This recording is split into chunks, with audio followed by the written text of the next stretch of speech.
Welcome back, guys, to another beer review. You're watching All the Beer No Idea. I'm Baz. Thank you for joining me. Right, next beer up is one that we have from the Blade, which is there. And what I will do is quickly swing the camera around there so you might be able to see what we got. It was newly released yesterday. It arrived today. So I've had it chilling for a couple of hours. Had it in the freezer for about an hour. And then banged it in the machine. So it's Sol. It's the Mexican lager Sol. It's coming in at 4.2%, and this was £30.99. I think that's quite reasonable value because I've had Sol on the, what are they called now? I forgot what the bloody name is. The Heineken sub. About 3 years ago, I had it on there, and I think it's about £7.99. Obviously, prices have gone up, so I'm guessing it's probably about £9-10 quid now. So, and that's for a 2 litre tall, so you're getting 4 times the amount. Probably for about 3 times as much. That's not so bad. So yeah, any second now we'll go over there, do a video of the pour, come back and do the review. So let's get cracking. Apologies for the wobble of the camera. Unfortunately, I do not own a Sol glass, so we're gonna have to go with the Corona. So let's give her a go.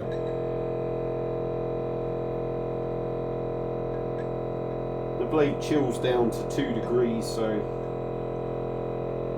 should be perfect temperature really for this sort of beer. Although it has got to be said, we are not sitting in 35 degrees in the sun.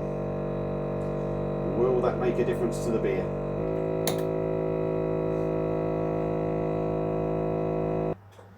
So here we go.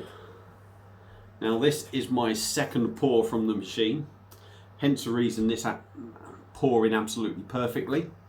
As you can see, we've got about 1.5 fingers of white head. There's plenty of carbonation going up the glass. It's pretty much crystal clear, looks very, very pale, very, very light. There's a little bit of chill haze there maybe. It looks exactly as I'd expect it to look really. So, like I say, £30.99 from Beowulf for 8 litres. So let's crack on with this review. Dive in with the nose and see what we get on the nose. Apart from a bit of head, like I always do. Yeah, there's a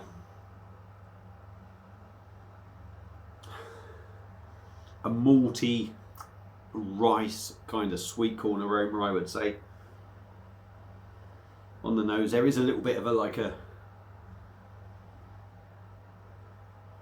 lemon and lime sort of citrus vibe going on as well. Yeah, and that's sort of coming out a bit more. Yeah, but that's about it. That's all I'm getting really. I'm not going to go with any lime going in the glass because 1, I can't be asked to get any out of the freezer, and 2, I can't be asked. So let's dive in, see what we get. Cheers, everyone.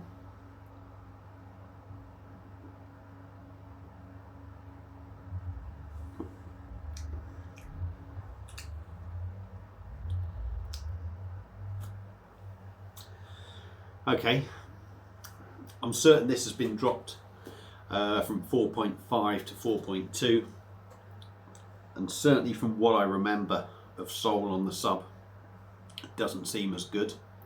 But we'll get on with reviewing this rather than comparing it.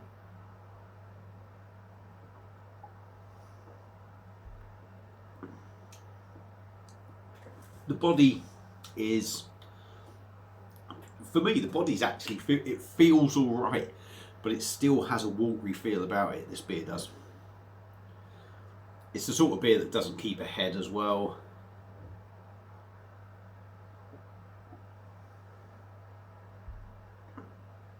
Not overly carbonated. Mouthfeel was quite smooth, but it's very sort of boring really, the mouthfeel. On the taste,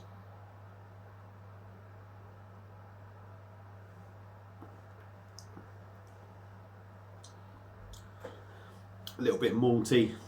Again, that little sort of sweet corn rice thing going on. There was a slight sweetness to it.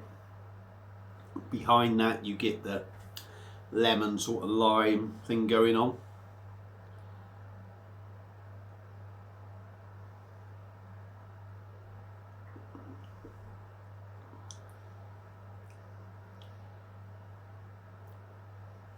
does feel like on the back end it's got a bready finish.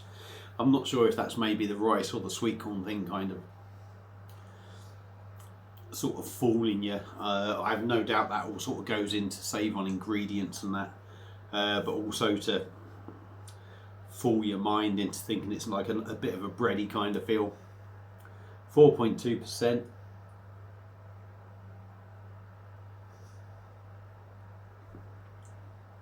Yeah, you're not getting it. It is a little bit watery. You sort of get them flavours, but it disappears very quickly, and you're just left with a bit of a watery mouthfeel. It's almost like sucking an ice lolly, if you like. You get all that nice flavour to start off with, and then you're just sort of left with that ice cold watery thing in your mouth, and that's what this is doing. It's not exactly 30 degrees now while I'm doing this. Would it be better in the sun? Would it be better if you're sitting in Mexico somewhere? Would it be better if you're sitting in like 25 degree, 30 degree heat? Yeah, it would. It would. Would it be better with liming? Quite possibly. I wouldn't be surprised. But for me, it's a little bit bland. It's a little bit boring. But saying that, it's drinkable. It does wet the old whistle. It is quite refreshing. It's one of them summer beers that you don't think about. It's never going to set your world alight. You're never going to sit there and go, oh my god, this beer is absolutely fantastic. Excuse me. It's one of them you just bang in your machine and you just drink. Just drink until your heart's content. Yeah, that's about it really. It's one of them. It's again, it's going to be a little bit like the Heineken Silver. Drink it, chuck it down your neck, forget about it, and that's all it's going to do. Is it going to be worth buying over bottles? I don't know really. Bottles, what are you picking bottles up for now? I don't know, was it about 12 quid for 10 bottles? You know, 30 quid for, what, 8 litres? You're going to get 24 bottles, aren't you? 30 quid. Whereas you can pick about 12 up for a tenner. It is working out more expensive. So, yeah, it depends on what you want, doesn't it really? I suppose if you own a Blade, you're probably going to go out and buy it and just get it for a summer's day to drink. If you don't own a Blade, you're not exactly going to rush out and buy one just for Soul, are you? So yeah, they're my views on this beer. It's alright, it's one of them, I got mates coming around, chuck it down your neck, forget about it, and then move on to the next one. Kind of beer really for me. If you've had this beer before on the Blade already, and you happen to watch this, let me know what you think. Feel free to comment, feel free to subscribe if you want to. Like I say, they're my views on this. I'm going to end it there. Hope you enjoyed the video. Thank you all for watching, and I will see you again soon on another beer review. Cheers.